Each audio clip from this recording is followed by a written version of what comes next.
السلام علیکم ورحمۃ اللہ وبرکاتہ۔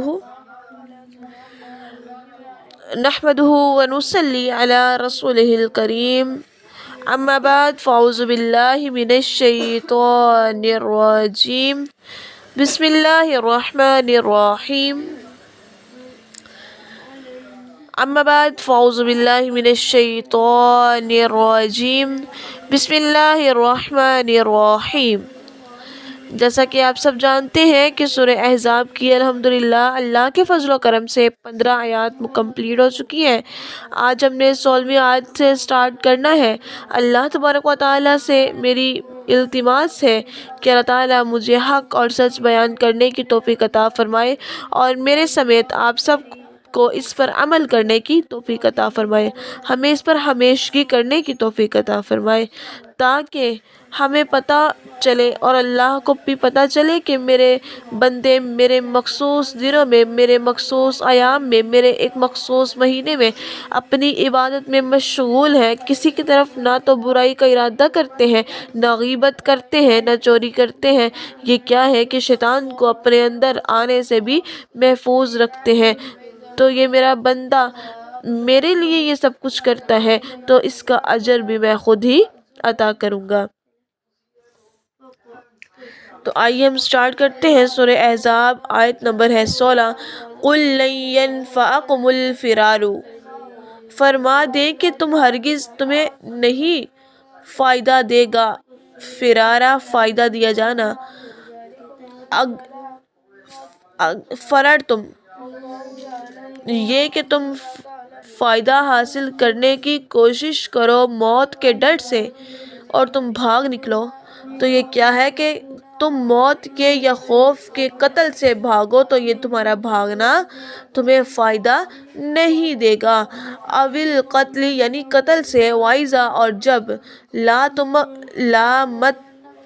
تمتعون نہ فائدہ دے گا تمہیں، الا مگر قلیلاً بہت تھوڑا، یعنی موت سے کوئی صورت نہیں ڈر سکتا اور کسی صورت میں موت آپ کو یہ نہیں کہے گی کہ یہ شخص مجھ سے ڈر رہا ہے تو میں اس کو نہیں آتی۔ اگر میدان جنگ سے بھاگ کر ابھی آ بھی جاؤ گے تو کیا فائدہ، کچھ عرصے بعد تو مرنا ہی ہے، کچھ عرصے بعد تو موت کا پیالہ چکھنا ہی ہے۔ کل نفس ذائقۃ الموت، ہر انسان نے موت کا ذائقہ چکھنا ہے، تو پھر ہمیں بھاگنے کی کیا ضرورت۔ اور ویسے بھی جو میدان سے بھاگ جاتا ہے اللہ تبارک و تعالیٰ کے ہاں اس کا مقام کم ہو جاتا ہے۔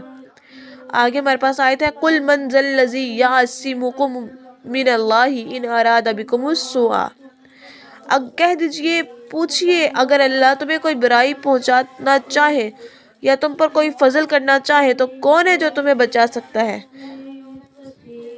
اپنے لیے اللہ تبارک و تعالیٰ کے نہ کوئی حمایتی پائیں گے اور نہ ہی مددگار، اللہ کے علاوہ اپنے لیے نہ تو میں کوئی حمایتی پا سکتی ہوں اور نہ ہی میں کوئی مددگار پا سکتی ہوں۔ یعنی تمہیں ہلاک کرنا، بیمار کرنا یا مال و جائیداد سے خارج کر دینا یا مال و جائیداد میں نقصان پہنچانا یا قتل سالی میں مبتلا کرنا، تو کون ہے جو تمہیں اس سے بچا سکتا ہے؟ یا اپنا فضل و کرم کرنا چاہتے ہیں تو وہ روک سکتے ہیں۔ تو یہ کچھ کوئی بھی نہیں ہے، واحد اللہ کی ذات ہے جو ہمارے کام آ سکتی ہے، ادروائز ہمیں کوئی بھی نہ تو نقصان پہنچا سکتا ہے اور نہ ہی فائدہ۔ اگر ساری دنیا مل چاہے اور میرا رب مجھے عزت دینا چاہے تو کیا مجھے کوئی ذلیل کر سکتا ہے؟ نہیں۔ اور اگر ساری دنیا مل کر مجھے عزت دینا چاہے اور میرا اللہ مجھے نعوذ باللہ ذلیل کرنا چاہے تو کیا آپ لوگ مجھے عزت دے سکتے ہو؟ نہیں۔ جب تک میرا اللہ نہیں چاہے گا کچھ بھی ادھر سے ادھر نہیں ہوگا۔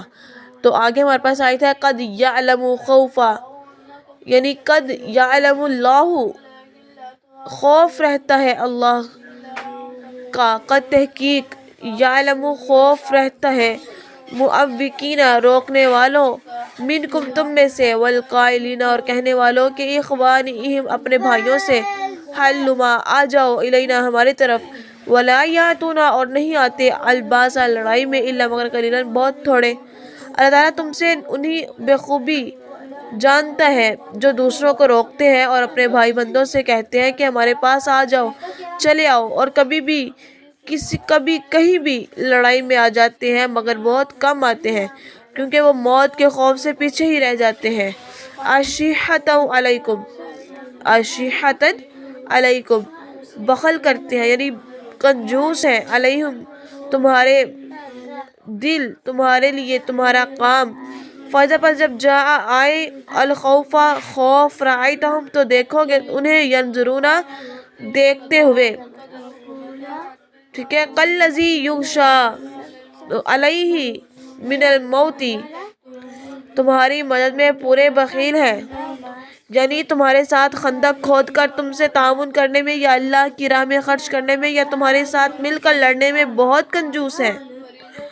پھر جب خوف وحشت کا موقع آ جائے تو آپ انہیں دیکھیں گے کہ آپ کی طرف نظریں جما دیتے ہیں اور ان کی آنکھیں اس طرح گھومتی ہیں جیسے اس شخص کی جس پر موت کی خشی طاری ہو جاتی ہے، یعنی ان کی بزدلی اور پست ہمتی کی کیفیت کا بیان ہے۔ پھر جب خوف جاتا ہے تو تم پر اپنی تیز زبانوں سے بڑی باتیں بناتے ہیں، مال کے بڑے ہی حریص ہیں، ایمان نہیں لاتے، اللہ تعالیٰ نے ان کے تمام اعمال نابود کر دیے اور اللہ تعالیٰ پر یہ بہت ہی زیادہ آسان ہے، یعنی اپنی شجاعت و مردانگی کی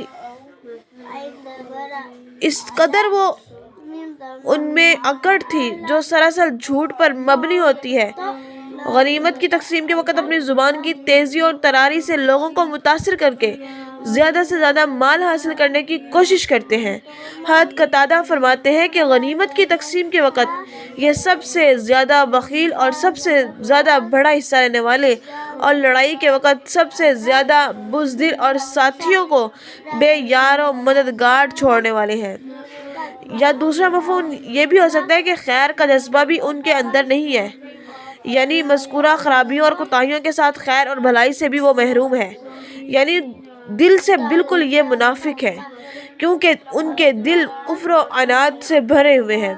ان کے اعمال کا برباد کر دینا یا ان کا نفاق کہلاتا ہے۔